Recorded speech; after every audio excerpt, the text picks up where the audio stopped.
SNTV Online. Huu ni wakati wetu.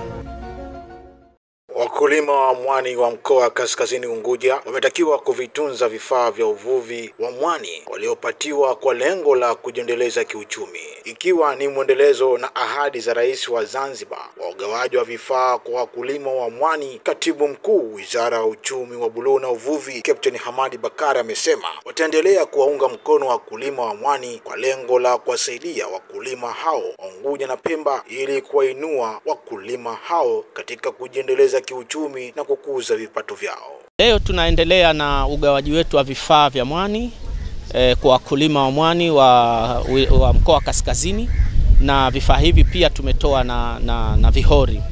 Kwa hiyo vifaa vilivyotolewa leo vinanufaisha vikundi kama 30 hivi ambao jumla yake vitanufaisha watu wanaofika karibu 600.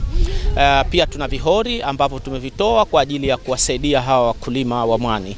Kwa hiyo hii ni katika kutekeleza zile ahadi za Mheshimiwa Rais wa Zanzibar na Mwenyekiti wa Baraza la Mapinduzi Dr. Hussein Ali Mwinyi ambazo alizitoa kwa wakulima wa mwani, na alitoa ahadi ya mambo matatu kwamba wakulima wa mwani wasaidiwe elimu tumetoa ya kutosha kupitia Uviko, kupitia mradi wa IFAD na kupitia miradi mengine ikiwemo Zanzibar Maisha Bora Foundation. Kwa hiyo elimu imetolewa ya kutosha, hasa ule ukulima wa kutumia double loop. Kwa hiyo tunaona kwamba wakulima wa Unguja na Pemba tayari wameshapata elimu ya kutosha. Lakini ahadi ya pili ilikuwa ni kupatiwa zana za kazi. Tunaelewa kwamba Mheshimiwa Rais alitoa boti karibu 500 kupitia mradi wa Uviko kwa ajili ya kuwasaidia wakulima wa mwani kwa Unguja na Pemba, na pia mradi wa IFAD tumetoa vifaa pamoja na boti, na kupitia mradi wa UNDP pia tumetoa hizi boti za ukulima wa mwani kwa ajili ya wananchi. Baadhi ya wanufaika wa vifaa hivyo wameshukuru serikali kupitia Wizara ya Uchumi wa Buluu na Uvuvi kwa kuwapatia msaada wa vifaa na kuahidi kuvitumia ili kufikia lengo lililokusudiwa na kuipongeza serikali la kuongeza uzalishaji wa kilimo hicho. Kwa sababu wakulima wa mwani sasa hivi tumesema hatutaki mafunzo, hatutaki kitu chochote, isipokuwa jambo kubwa tunalolitaka ni bei ya mwani. Inaturudisha nyuma kwa sababu sasa hivi kila kipande cha sabuni kina thamani hata kuliko huwa mwani wetu.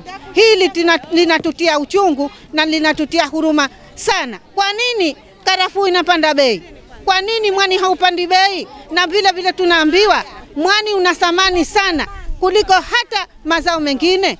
Tunaiomba serikali yetu, hasa baba yetu Hussein Ali Mwinyi, atuone wakulima wa mwani. Tumechoka, tumezeeka, wala wakati wa kuzeeka haujafika kwa sababu ya zao la mwani.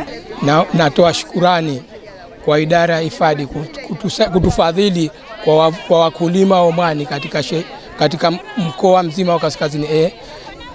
Naomba matumaini yetu nitavifuatilia, na halafu yake nitawaambia wavichuze vizuri ili viwafae kwa baadaye. Na pia vile natoa wito kwa wale vijana ambao wanataka kujishughulisha na shughuli za ukulima wa mwani, basi nao wajiunge ili vifaa zaidi nao waweze kupata ili waendeleze gurudumu hii ya ukulima wa maisha, kwa sababu mwani ni mkombozi, kama tunavyosema ni zao la pili hapa Zanzibar linalotupatia fedha. Subscribe, bonyeza alama ya kengele kupata habari nyingine kama hizi. Pia usisahau kulike na kushare. SNTV Online. Huu ni wakati wetu.